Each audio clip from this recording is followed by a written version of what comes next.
आओ पहला गुरु साहब की बख्शी हुई फतेह की सांझ पाईए। वाहिगुरू जी का खालसा वाहिगुरू जी की फतेह। आप इकट्ठे तो होके बहुत वारी बैठ जाने, बड़े बड़े बड़े इकट्ठ भी होए आ, बड़े संघर्ष भी लड़े आ, सारे संघर्षी बंदे बैठे आ, जमीरां जागदियां, पर साडा फौह नहीं पैंदा, कदे ही नहीं पैंदा फौह साडा।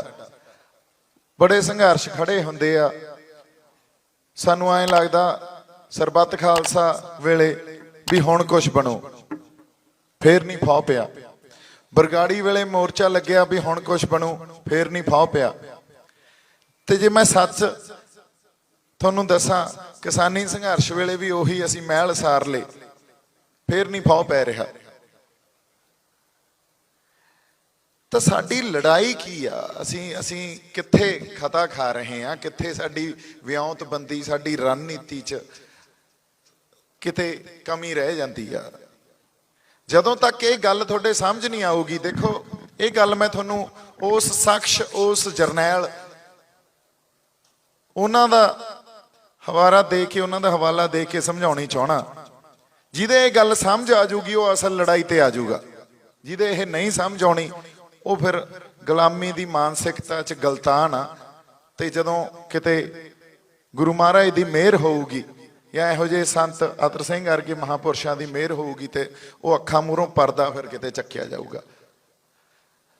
संत जरनैल सिंह भिंडरां वालियां ने ये गल कही सी भी सानू यह गुलामी गलों लाउणी पैनी आ, सानू वो राह इख्तियार करना पैना।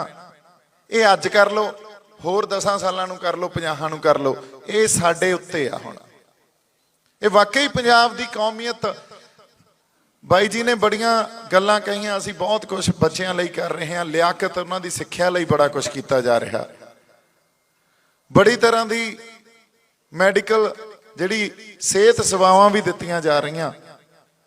पर की असीं कौमी लड़ाई लड़ रहे हैं किते? जे असीं ये गल नहीं समझते तो असीं संघर्षां दे उत्ते आपदे महल बना रहे हैं, तो मुड़ के संघर्ष तो ज्वालामुखी वांगू हुंदा, उहने फटना ही फटना, फिर उहदे उत्ते महल बनाउण वाले तो कमले हुंदे आ। वो ज्वालामुखी नूं फटण तो कौन रोक सकदा? वो जदों फटिया उहदे लावे दे नाल सब कुछ उड जांदा। साडे नाल ये हो रहा, सानू साडी लड़ाई नहीं समझ आ रही, साडी लड़ाई की आ। समस्या या मसलियां दी समझ देखो, बड़ियां कौमां ते आपां जिथे अज खड़े हैं ना, ये किसे वेले यहूदियां ते ही वर्तारा वापरिया सी, उन्हां ते भी असीं घल्लूघारियां चों निकले आ। पहलां जदों 18वीं सदी तो लैके हुण तक साडे घल्लूघारे साडे नाल होए आ, वड्डा घल्लूघारा, छोटा घल्लूघारा, फिर 84 वेले फिर घल्लूघारा, फिर साडी जो दिल्ली च साडे नाल वापरिया। पर अज तक कौम नूं समझ नहीं आई चल की रहा, पंजाब नूं पंजाबीयत नूं समझ नहीं आई इहदे पिछे चल की रहा। जदों तक सानू इस समस्या का, इन्हां मसलियां का सानू समझ नहीं आऊगी, असीं सिर जोड़ के नहीं बैठांगे। कौमां या एक खित्ते दे लोग बड़ा टाइम ला दिंदे आ, सालों बद्धी लग जांदे आ गल समझण लई भी गल है की। उन्नी सुहिरदता साडे कोले है नहीं, हजे तो है नहीं, क्योंकि एक पासे खड़ा स्टेट, स्टेट हुण की आ, उहदियां नीतियां की आ। तुसीं मैनूं कह रहे सी भी वो आपदी ठेठ पंजाबी वाली भाषा लैके आ जदों आपां गल करनी आ, क्योंकि कई वारी ये गल हुण, पर ये गल मैं भी कोशिश करूंगा जी लैके आवां। पर एक लफ्ज़ आ स्टेट क्राफ्ट। स्टेट क्राफ्ट की हुंदा ते डीप स्टेट, डीप स्टेट की हुंदी आ? जदों तक साडे च राजसी चेतना नहीं ना, असीं आपदी लड़ाई नहीं समझ सकते। इत्थे छोटियां जिहियां इन्ने क टाइम च आपां एड्डियां इंपॉर्टेंट इन्नियां महत्वपूर्ण गल्लां करिए ते उन्हां नूं समझ जी जाइए, ये भी पॉसिबल नहीं। पर आपां जिन्ना क समा ਉਹਦਾ ਲਾਹਾ ਲੈ ਸਕਦੇ ਆ, ਸਿਰ ਜੋੜ ਕੇ ਬੈਠ ਕੇ ਗੱਲਾਂ ਨੂੰ ਮਾੜਾ ਮੋਟਾ ਸਮਝ ਸਕਦੇ ਆ। ਜਦੋਂ ਅਸੀਂ ਸਟੇਟ ਕਰਾਫਟ ਨੂੰ ਤੇ ਡੀਪ ਸਟੇਟ ਨੂੰ ਸਮਝ ਲਿਆ, ਉਦੋਂ ਸਾਨੂੰ ਇਹ पता लग जू भी कौमी योद्धा कौन आ, गदार कौन आ ते सरदार कौन आ। उदों फिर किसी के सर्टिफिकेट वंडे साडे मानसिकता ते इस गल ते घर नहीं करना भी फलाना गदार आ फलाना सरदार आ। जदों तक साडे भी अखां ते पड़दे पए आ ना, सानू समझ ही नहीं भी स्टेट क्राफ्ट की हुंदा। सरकार नू देखदे आ असीं, सरकार कदे कांग्रेस दी मुड़ के बीजेपी दी, उहदे पिछे भी कुछ पिया, उहदे पिछे इस देश नू ਇਹਦੇ ਇੰਸਟੀਟਿਊਟਸ ਕਿਵੇਂ ਘੜਨੇ ਆ, ਉਹਨਾਂ ਦੇ ਵਿੱਚ ਕਿਹੜੀ ਵਿਚਾਰਧਾਰਾ ਹੋਣੀ ਚਾਹੀਦੀ ਆ, ਇੱਕ ਦੇਸ਼ ਨੂੰ ਇੱਕ ਨੇਸ਼ਨ ਨੂੰ ਬਿਲਡ ਕਿਵੇਂ ਕਰਨਾ, ਇਹ ਸਾਰਾ ਪ੍ਰੋਸੈਸ ਕੌਣ ਚਲਾਉਂਦਾ? ਇਹ ਡੀਪ ਸਟੇਟ ਚਲਾਉਂਦੀ ਆ, ਜਿਹੜੇ ਪਿੱਛੇ ਇਹਦੇ ਬੈਠੇ ਲੋਕ ਆ, ਜਿਨ੍ਹਾਂ ਨੇ ਪਾਲਿਸੀਆਂ ਘੜਨੀਆਂ, ਜਿਨ੍ਹਾਂ ਨੇ ਆ ਚਿਹਰਿਆਂ ਨੂੰ, ਜਿਹੜੇ ਰਾਜਸੀ ਚਿਹਰੇ ਆ ਇਹਨਾਂ ਨੂੰ ਅੱਗੇ ਲਾ ਕੇ ਉਹਨਾਂ ਪਾਲਿਸੀਆਂ ਨੂੰ ਇੰਪਲੀਮੈਂਟ ਕਰਨਾ। ਜਿਹੜੀ ਪਾਰਟੀ ਮੈਜੋਰਿਟੀ 'ਚ ਆ ਗਈ, ਡੀਪ ਸਟੇਟ ਉਹਦੇ ਤੋਂ ਆਪਦਾ ਕੰਮ ਕਰਾਉਂਦਾ ਵੀ ਇਸ ਨੇਸ਼ਨ ਨੂੰ, ਇਸ ਦੇਸ਼ ਨੂੰ ਚਲਾਉਣਾ ਕਿਵੇਂ ਆ। ਸੋ ਅਸੀਂ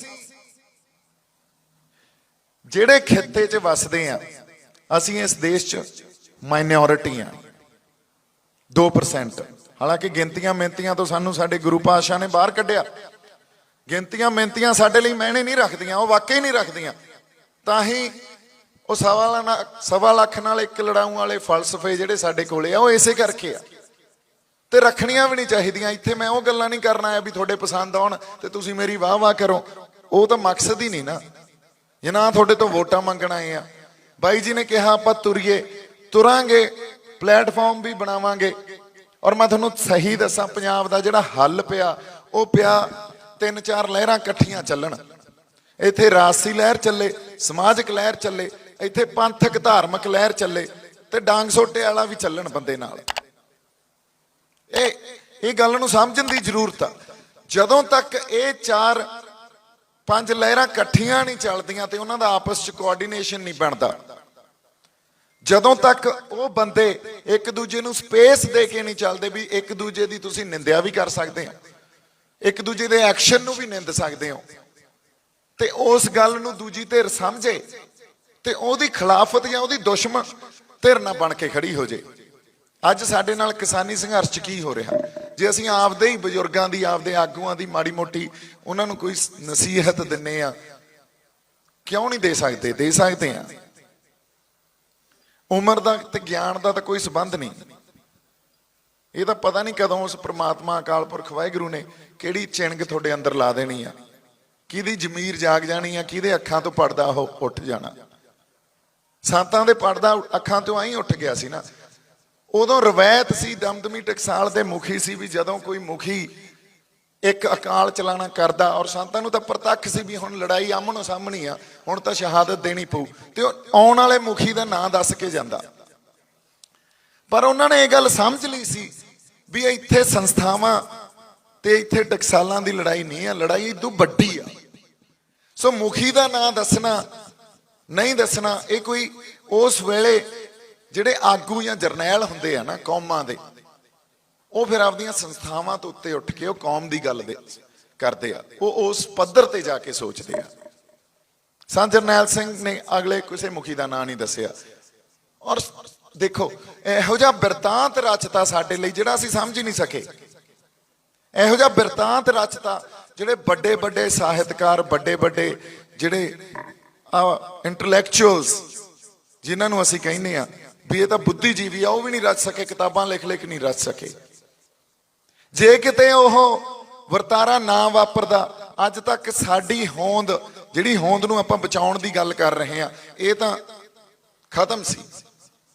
ਉਹ ਵਰਤਾਰਾ ਵਾਪਰਿਆ ਤਾਂ ਕਈ ਸੰਘਰਸ਼ੀ ਬੰਦੇ, ਕਈ ਯੋਧੇ ਉੱਠੇ ਜਿਨ੍ਹਾਂ ਨੇ ਕੌਮੀ ਲੜਾਈ ਲੜੀ। ਫਿਰ ਔਰ ਕੌਮੀ ਲੜਾਈ ਲੜਨੀ ਤੇ ਆਪਦੇ ਆਪ ਨੂੰ ਐਂਟੀ ਨੈਸ਼ਨਲ ਜਾਂ ਅਸੀਂ ਐਂਟੀ ਨੈਸ਼ਨਲ ਬਣ ਜਾਂਦੇ ਆ, ਨਹੀਂ, ਅਸੀਂ ਐਂਟੀ ਨੈਸ਼ਨਲ ਨਹੀਂ, ਅਸੀਂ ਦੇਸ਼ ਧਰੋਹੀ ਵੀ ਨਹੀਂ। ਇਹ ਤਾਂ ਸਰਕਾਰ ਦਾ ਕੰਮ ਆ ਸਾਡੇ ਤੇ ਠੱਪੇ ਲਾਉਣਾ। ਸਵੈ ਰੱਖਿਆ ਕਰ ਰਹੇ ਹਾਂ ਅਸੀਂ ਆਪਦੀ।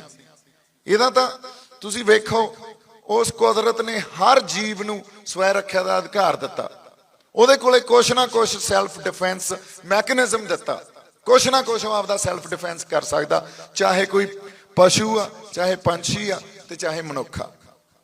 ਹੁਣ ਸਵੈ ਰੱਖਿਆ ਕਰਨੀ ਵੀ ਤੁਹਾਡੇ ਤੇ ਇਹਨਾਂ ਨੇ ਟੈਗ ਲਾ ਦੇਣੇ ਆ, ਇਹ ਦੇਸ਼ ਧਰੋਹੀ ਆ, ਇਹ ਐਂਟੀ ਨੈਸ਼ਨਲ ਆ। ਤੇ ਜੇ ਆਪਾਂ ਅੱਜ ਇੱਥੇ ਬੈਠ ਕੇ ਅਸਲ ਲੜਾਈ ਦੀ ਗੱਲ ਕਰਦੇ ਆ ਵੀ ਸਾਡੀ ਜੜ ਕਿੱਥੇ ਪਈ ਆ, ਮਸਲਿਆਂ ਦਾ ਹੱਲ ਕਿਵੇਂ ਹੋਊ, ਮਸਲਿਆਂ ਨੂੰ ਸਮਝੀਏ ਤਾਂ ਸਹੀ, ਤੇ ਸਾਨੂੰ ਕਹਿਣਗੇ ਵੀ ਇਹ ਤਾਂ ਬੰਦੇ ਮਰਵਾਊ। ਦੇਖੋ ਸਾਡੇ ਆਪਦੇ ਬੰਦੇ ਹੀ ਵੀ ਇਹਦਾ ਬੰਦੇ ਮਰਵਾਊ। ਫਿਰ ਜਿਹੜੇ ਸਾਡੇ ਰਹਿਬਰ, ਸਾਡੇ ਗੁਰੂ ਜੋ ਕੁਝ ਕਰ ਗਏ, ਜਿਹੜਾ ਇਤਿਹਾਸ ਰਚ ਗਏ ਤੇ ਘੱਲੂ ਘਰਿਆਂ 'ਚ ਸਾਡੀਆਂ ਸ਼ਹਾਦਤਾਂ ਹੋ ਗਈਆਂ, ਉਹ ਤਾਂ ਯਾਰ ਅਸੀਂ ਬੰਦੇ ਮਰਵਾਤੇ, ਬੜਾ ਨੁਕਸਾਨ ਕਰਾਤਾ। ਇਹ ਵੀ ਇੱਕ ਮਾਨਸਿਕਤਾ ਸਾਡੇ 'ਚ ਚੱਲਦੀ ਆ, ਇਹ ਵੀ ਉਸ ਗੁਲਾਮ ਪ੍ਰਵਿਰਤੀ ਦੀ ਮਾਨਸਿਕਤਾ ਵੀ ਬੜਾ ਨੁਕਸਾਨ ਕਰਾਤਾ। ਯਾਰ ਲਹਿਰਾਂ ਕੋਈ ਵਪਾਰ ਕਰਨ ਥੋੜੀ ਗਏ ਆ ਵੀ ਰੋਟੀ ਪਾਣੀ ਦੇ ਮਸਲੇ ਆ। ਲਹਿਰਾਂ 'ਚ ਤਾਂ ਸਿਰ ਦੇਣੇ ਹੀ ਪੈਂਦੇ ਹੁੰਦੇ ਆ। ਲਹਿਰਾਂ 'ਚ ਦੇਖੋ, ਜਦੋਂ ਹੁਣ ਮੈਂ ਤੁਹਾਨੂੰ ਇੱਕ ਇਤਿਹਾਸ, ਪੁਰਾਤਨ ਇੱਕ ਇਤਿਹਾਸ ਦੀ ਗੱਲ ਕਰਦੇ ਆ।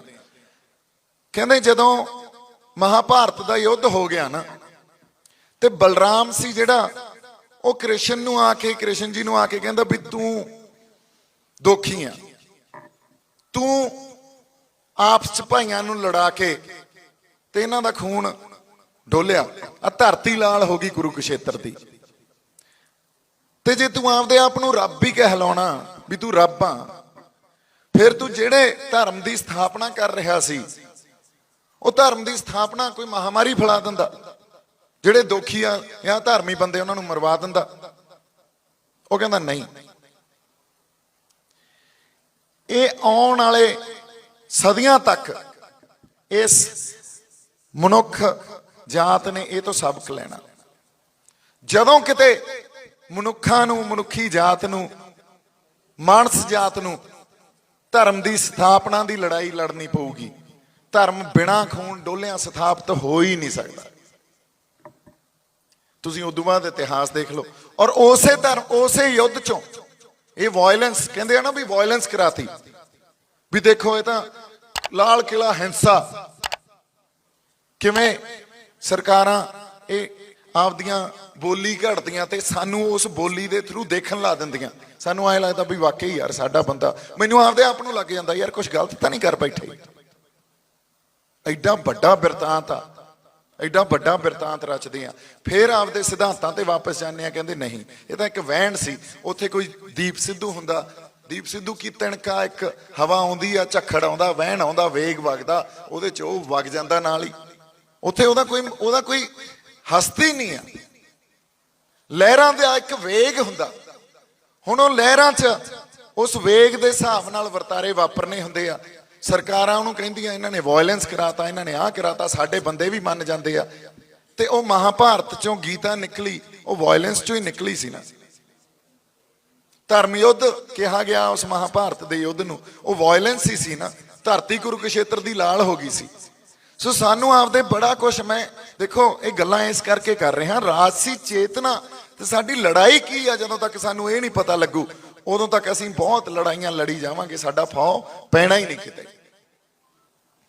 ਸੋ ਸਾਡੀ ਰਾਜਸੀ ਚੇਤਨਾ ਦਾ ਪੱਧਰ ਇਸ ਸਟੇਟ ਨੇ ਸਾਡੀ ਮਾਨਸਿਕਤਾ ਨੂੰ ਫੜ ਕੇ ਅੱਜ ਜੋ ਕ੍ਰੀਏਟ ਕੀਤਾ ਹੋਇਆ ਨਾ, ਜੋ ਸਾਡਾ ਰਾਜਸੀ ਚੇਤਨਾ ਦਾ ਇੱਕ ਪੱਧਰ ਬਣ ਗਿਆ, ਉਹ ਬਹੁਤ ਨੀਵਾਂ, ਸਾਨੂੰ ਉੱਤੇ ਚੱਕਣਾ ਪਊ। ਇੱਕ ਕਲੈਕਟਿਵ ਕੌਨਸ਼ੀਅਸਨੈਸ ਹੁੰਦੀ ਆ ਕੌਮ 'ਚ, ਇੱਕ ਸਮੂਹਿਕ ਚੇਤਨਾ, ਸਾਨੂੰ ਉਸ ਸਮੂਹਿਕ ਚੇਤਨਾ ਨੂੰ ਵੀ ਉੱਤੇ ਚੱਕਣਾ ਪਊਗਾ। ਜਿਹੜੇ ਨੌਜਵਾਨ ਇੱਥੇ ਬੈਠੇ ਆ ਉਹਨਾਂ ਦੀ ਬਹੁਤ ਵੱਡੀ ਰਿਸਪੌਂਸਿਬਿਲਿਟੀ ਆ ਬਾਈ ਜੀ। ਤੁਸੀਂ ਵਾਕਈ ਉਹ ਧਰਮ ਯੁੱਧ ਲੜ ਰਹੇ ਹੋ। ਇੱਕ ਪਾਸੇ ਮੋਦੀ ਸਰਕਾਰ ਖੜੀ ਆ ਜਿਨ੍ਹਾਂ ਨੇ ਇੱਕ ਆਪਦੀ ਫਾਸਿਸਟ ਫਰਸ਼ੀਵਾਦ ਦੀ ਇੱਕ ਕੌਨਸਟੀਟਿਊਂਸੀ ਤਿਆਰ ਕਰ ਲਈ, ਲੋਕ ਤਿਆਰ ਕਰ ਲਏ। ਉਹ ਹੋ ਸਕਦਾ 70 ਕਰੋੜ ਹੋਣ ਕਿ 80 ਕਰੋੜ ਹੋਣ, ਗਿਣਤੀ ਤਾਂ ਆਪਾਂ ਨੂੰ ਨਹੀਂ ਪਤਾ, ਪਰ ਤਕਰੀਬਨ ਇੱਥੇ ਕਿ ਖੜੇ ਆ। ਉਹ ਬੰਦੇ ਉਹਨਾਂ ਦੀ ਆਈਡੀਓਲੋਜੀ ਦੇ ਨਾਲ ਉਹਨਾਂ ਦਾ ਪੋਲੀਟੀਕਲ ਤੇ ਧਾਰਮਿਕ ਆਈਡੀਆ ਹੀ ਬਦਲ ਗਿਆ। ਜੋ ਰੰਗਜੇਬ ਕਰਦਾ ਸੀ, ਜੋ ਅੱਜ ਇਹ ਕਰ ਰਹੇ, ਇਹਨਾਂ 'ਚ ਕੋਈ ਫਰਕ ਨਹੀਂ। ਉਹਦਾ ਵੀ ਦੇਖੋ, ਹਜ਼ਰਤ ਮੁਹੰਮਦ ਸਾਹਿਬ ਨੇ ਕਦੇ ਇਹ ਥੋੜੀ ਸਿਖਾਇਆ ਸੀ ਵੀ ਤੁਸੀਂ ਜਾ ਕੇ ਕਤਲੇਆਮ ਕਰੋ, ਜਨੇਊ ਲਾਓ, ਸਿਰ ਕਲਮ ਕਰੋ। ਔਰ ਇਹੋ ਜਿਹੇ ਜਿਹੜੇ 9ਵੇਂ ਪਾਤਸ਼ਾਹ ਦੇ ਨਾਲ ਜੋ ਹੋਇਆ, ਉਦੋਂ ਪਹਿਲਾਂ ਸਾਡੇ 5ਵੇਂ ਪਾਤਸ਼ਾਹ ਨਾਲ ਜੋ ਹੋਇਆ, ਜੇ ਇਸ ਤਰ੍ਹਾਂ ਤੁਸੀਂ ਵਰਤਾਰੇ ਵਪਾਰੋ, ਇਹ ਕੋਈ ਹਜ਼ਰਤ ਮੁਹੰਮਦ ਸਾਹਿਬ ਜਾਂ ਇਸਲਾਮ ਨਹੀਂ ਸਿਖਾਉਂਦਾ। ਪਰ ਔਰ ਕਿਸੇ ਬੰਦੇ ਦਾ, ਕਿਸੇ ਹੁਕਮਰਾਨ ਦਾ ਐਡਾ ਜੇਰਾ ਜਾਂ ਉਹਦੀ ਆਤਮਿਕ ਤੌਰ ਤੇ ਉਹਦੀ ਆਤਮਾ ਐਡਾ ਭਾਰ ਝੱਲ ਸਕੇ, ਇਹ ਵੀ ਨਹੀਂ ਹੁੰਦਾ। ਵੀ ਐਡਾ ਜ਼ੁਲਮ ਕਰ ਦੋ ਤੁਸੀਂ, ਲੱਖਾਂ ਬੰਦੇ ਉਹ ਮਾਰ ਦੋ ਤੇ ਤੁਹਾਡੀ ਆਤਮਾ ਇੰਨਾ ਭਾਰ ਝੱਲ ਜੇ, ਇਹ ਨਹੀਂ ਹੁੰਦਾ। ਉਹਨਾਂ ਦਾ ਧਰਮ ਦਾ ਤੇ ਪੋਲੀਟੀਕਲ ਆਈਡੀਆ ਵੱਖਰਾ ਹੁੰਦਾ। ਉਹਨਾਂ ਨੂੰ ਐਂ ਲੱਗਦਾ ਵੀ ਅਸੀਂ ਇੱਕ ਧਰਮ ਯੁੱਧ ਲੜ ਰਹੇ ਹਾਂ, ਅਸੀਂ ਇਨਸਾਫ ਕਰ ਰਹੇ ਹਾਂ। ਸੋ ਜੋ ਔਰੰਗਜ਼ੇਬ ਕਰ ਰਿਹਾ ਸੀ, ਵਹਾਬਿਜ਼ਮ ਉਹਨੂੰ ਕਹਿੰਦੇ ਸੀ, ਵਹਾਬੀ, ਉਹੀ ਅੱਜ ਇੱਕ ਵੱਖਰੇ ਰੂਪ ਚ ਮੋਦੀ ਸਰਕਾਰ ਕਰ ਰਹੀ ਹੈ। ਜੋ ਉਸ ਵੇਲੇ ਉਹਨੇ ਇੱਕ ਆਪਦੀ ਕਨਸਟੀਟਿਊਂਸੀ ਤਿਆਰ ਕਰ ਲਈ ਸੀ, ਇਹਨਾਂ ਨੇ ਵੀ ਇੱਕ ਆਪਦੀ ਕਨਸਟੀਟਿਊਂਸੀ ਤਿਆਰ ਕਰ ਲਈ ਆ। ਸੋ ਜਿਹੜੇ ਸੰਘਰਸ਼ੀ ਬੰਦੇ ਬੈਠੇ ਆ, ਉਹ ਇਸ ਧਰਤੀ ਤੇ ਹੀ ਬੈਠੇ ਆ। ਮੈਂ ਫੇਰ ਕਹਿਣਾ, ਜਿਸ ਤਰ੍ਹਾਂ ਪੰਜਾਬ ਨੇ ਇਹ ਸੰਘਰਸ਼ ਲੜਿਆ ਤੇ ਸਟੇਟ ਨੂੰ ਟੱਕਰ ਦਿੱਤੀ ਆ, ਮੱਥਾ ਲਾਇਆ, ਲੈ ਹੋਰ ਕਿਸੇ ਖਿੱਤੇ ਦਾ ਬੰਦਾ ਕੋਈ ਲੜ ਕੇ ਦਿਖਾ ਦੇ। ਇਹ ਕਿਉਂ ਇਸ ਧਰਤੀ ਤੋਂ? ਇਹਦੇ ਵੀ ਪਿੱਛੇ ਕਾਰਨ ਆ। ਜਿਹੜਾ ਇਨਕਲਾਬ ਇਸ ਧਰਤੀ ਨੇ 250 ਸਾਲ, ਜਦੋਂ ਗੁਰੂ ਸਾਡੇ ਰਹਿਬਰ ਇੱਥੇ ਜਿਸਮਾਨੀ ਰੂਪ ਚ ਮੌਜੂਦ ਸੀ, ਜਿਹੜਾ ਇਨਕਲਾਬ ਇਸ ਧਰਤੀ ਨੇ ਦੇਖਿਆ, ਉਹ ਇਸ ਖਿੱਤੇ ਚ ਕਿਸੇ ਹੋਰ ਧਰਤੀ ਨੇ ਦੇਖਿਆ ਹੀ ਨਹੀਂ। ਵਾਕਈ ਕਿਤੇ ਕੋਈ ਇਨਕਲਾਬ ਨਹੀਂ ਆਇਆ। ਉਹ ਇਨਕਲਾਬ ਆਇਆ ਤਾਂ ਇਸ ਧਰਤੀ ਤੇ ਆਇਆ ਜਦੋਂ ਕਿਤੇ ਹੱਕ ਦੀ ਗੱਲ ਹੁੰਦੀ ਹੈ ਤਾਂ ਇਹ ਧਰਤੀ ਦੇ ਲੋਕ ਪਹਿਲਾਂ ਖੜੇ ਹੋ ਜਾਂਦੇ ਆ, ਔਰ ਇਹ ਵਰਤਾਰਾ ਵਾਪਰਦਾ ਰਹਿਣਾ। ਪਰ ਜੇ ਅਸੀਂ ਗੱਲ ਕਰਦੇ ਹਾਂ ਮਸਲਿਆਂ ਦੀ ਸਮਝ, ਫੇਰ ਉਹਨਾਂ ਦਾ ਹੱਲ। ਜਦੋਂ ਯਹੂਦੀਆਂ ਤੇ ਇਹ ਵਰਤਾਰਾ ਵਾਪਰਦਾ ਸੀ ਨਾ, ਕੌਮ ਨੇ ਇਕੱਠਾ ਆਪਦੇ ਆਪ ਨੂੰ ਯਹੂਦੀਆਂ ਨੇ ਕਰਕੇ ਤੇ ਬਾਕੀ ਕੌਮਾਂ ਨਾਲੋਂ, ਬਾਕੀ ਜਿਹੜੇ ਖਿੱਤਿਆਂ ਦੇ ਲੋਕਾਂ ਨਾਲੋਂ ਤੋੜ ਲਿਆ। ਤੋੜ ਕੇ ਤੇ ਉਹ ਇਹ ਸਮਝਣ ਲੱਗ ਗਏ ਵੀ ਯਾਰ ਇਹ ਚੱਲ ਕਿਉਂ ਰਿਹਾ। ਸਾਡੇ ਚ ਸਿੱਖਿਆ ਦਾ ਪੱਧਰ ਏਡਾ ਉੱਚਾ, ਸਾਡੇ ਬੰਦੇ ਅਫਸਰ ਜਰਨੈਲ ਆ, ਸਾਡੇ ਕੋਲੇ ਸਾਇੰਟਿਸਟ ਬੈਠੇ ਆ, ਆਇਨਸਟਾਈਨ ਵਰਗੇ, ਸਾਡੇ ਕੋਲੇ ਲਿਆਕਤ ਇੰਨੀ ਆ, ਫੇਰ ਕਿਉਂ ਸਾਡੇ ਨਾਲ ਇਹ ਕੰਮ ਹੋ ਗਏ। ਫਿਰ ਉਹਨਾਂ ਨੇ ਇਹ ਗੱਲ ਸਮਝੀ, ਕਹਿੰਦੇ ਜਦੋਂ ਕਿਤੇ ਬਹੁਤ ਗਿਣਤੀ ਚ ਕਿਸੇ ਕੌਮ ਚ ਇੱਕ ਜਿਹੜੀ ਜੈਨੋਸਾਈਡ ਇੰਪਲਸ, ਇਹਦੀ ਪੰਜਾਬੀ ਮਾੜੀ ਜੀ ਕਰੋ ਜੀ, ਜੈਨੋਸਾਈਡ ਇੰਪਲਸ ਨੂੰ ਕੀ ਕਹਿੰਦੇ ਆ? ਕਿਸੇ ਹੋਰ ਕੌਮ ਨੂੰ ਮਾਰਨ ਦੀ ਜਿਹੜੀ, ਜਾਂ ਉਹਨੂੰ ਖਤਮ ਕਰਨ ਦੀ ਇੱਕ ਬਿਰਤੀ ਪਈ ਹੋਵੇ ਨਾ, ਹਾਂਜੀ, ਨਸਲਕੁਸ਼ੀ ਦੀ ਬਿਰਤੀ ਪਈ ਹੋਵੇ, ਉਹ ਕਿਸੇ ਖਾਸ ਇਤਿਹਾਸਕ ਮੌਕੇ ਤੇ ਪ੍ਰਗਟ ਹੁੰਦੀ ਆ, ਕਿਸੇ ਖਾਸ ਇਤਿਹਾਸਕ ਮੋੜ ਤੇ ਜਾ ਕੇ ਪ੍ਰਗਟ ਹੁੰਦੀ ਆ। ਫਿਰ ਉਸ ਵੇਲੇ ਤੁਹਾਡੇ ਸਿੱਖਿਆ ਕਿੰਨੀ ਆ, ਤੁਹਾਡੇ ਕੋਲੇ ਅਫਸਰ ਕਿੰਨੇ ਹੋ ਤੁਸੀਂ, ਇਹ ਮੈਟਰ ਹੀ ਨਹੀਂ ਕਰਦਾ। ਜਿਹੜੇ ਜਨਰਲ ਅਰੋੜਾ, ਬੰਗਲਾਦੇਸ਼ ਵਾਰ ਦੇ ਹੀਰੋ, 84 ਵੇਲੇ ਉਹਨਾਂ ਨੂੰ ਵੀ ਆਪਦੀ ਜਾਨ ਬਚਾਉਣੀ ਪਈ ਸੀ।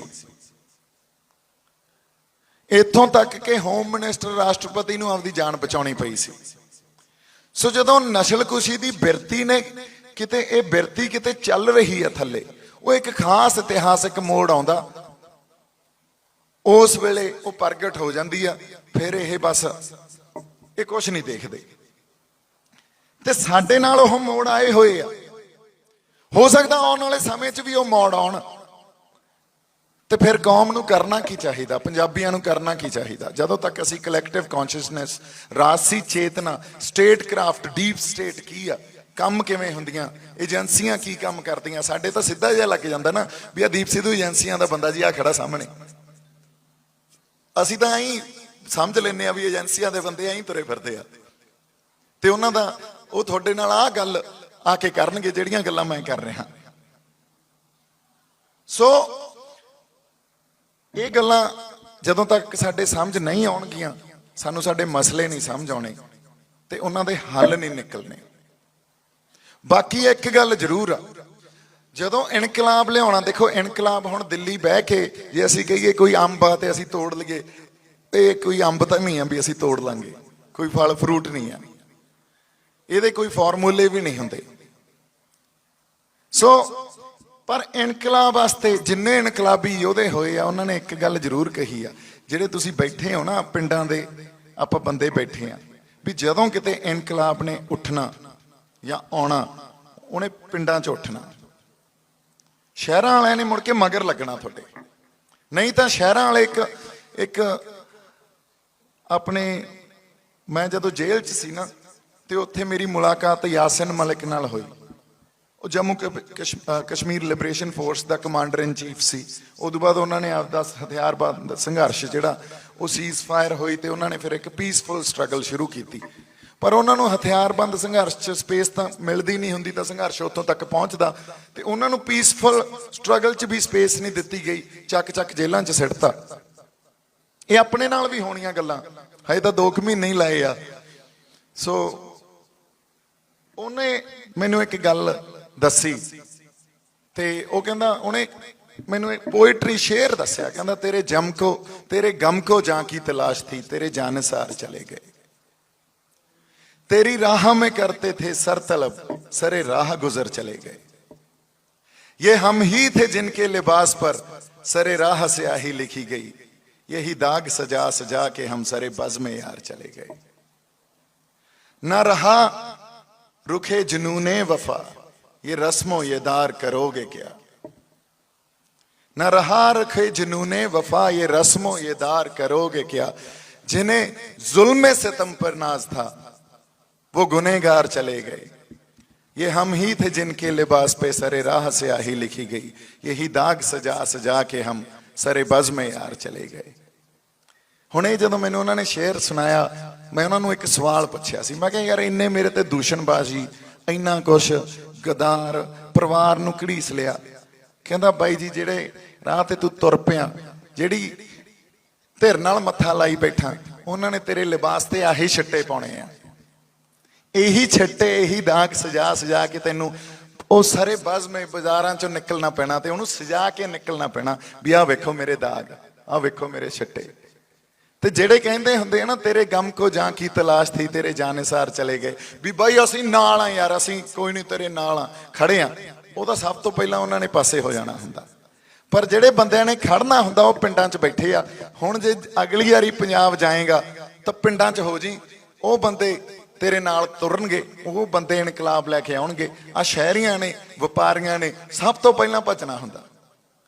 सो ये गल्लां अगलियां दियां तां तजर्बे आ, आपां वो तजर्बियां तो माड़ा मोटा सिख लैने आ, अपने कोले तां किहड़े तजर्बे आ, ते जां ये भी कह लो भी जज्बा भी सारे जिहड़े साडे इत्थे संघर्षी बंदे बैठे आ, इन्हां तो माड़ा माड़ा सिखदे आ भी चलो तुर गए जी, चलो तुर गए इकट्ठे होके।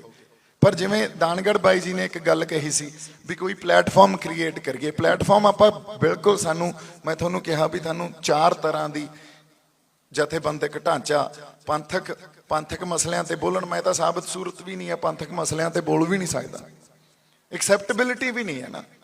तो इस करके साडे साबित सूरत बंदे पंथक मसलियां ते पंथ की राजनीति ते बोलण, समाजिक ते समाज ते रासी मसलियां ते बोलण पंजाब दे।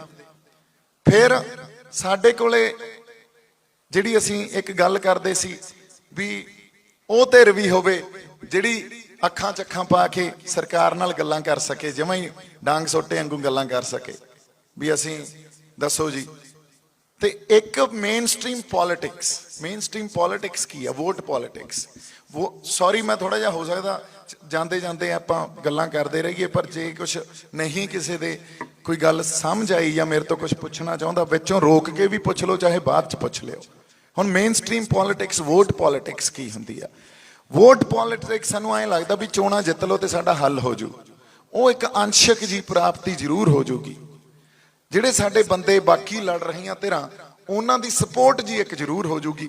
ਪਰ ਜਿਵੇਂ ਸੈਂਟਰਲਾਈਜੇਸ਼ਨ ਆਫ ਪਾਵਰ ਹੋ ਗਈ ਆ ਨਾ, ਚੋਣਾਂ ਲੜ ਕੇ ਸਾਡਾ ਕੁਝ ਹੱਲ ਇਕੱਲਾ ਨਹੀਂ ਹੋ ਸਕਦਾ।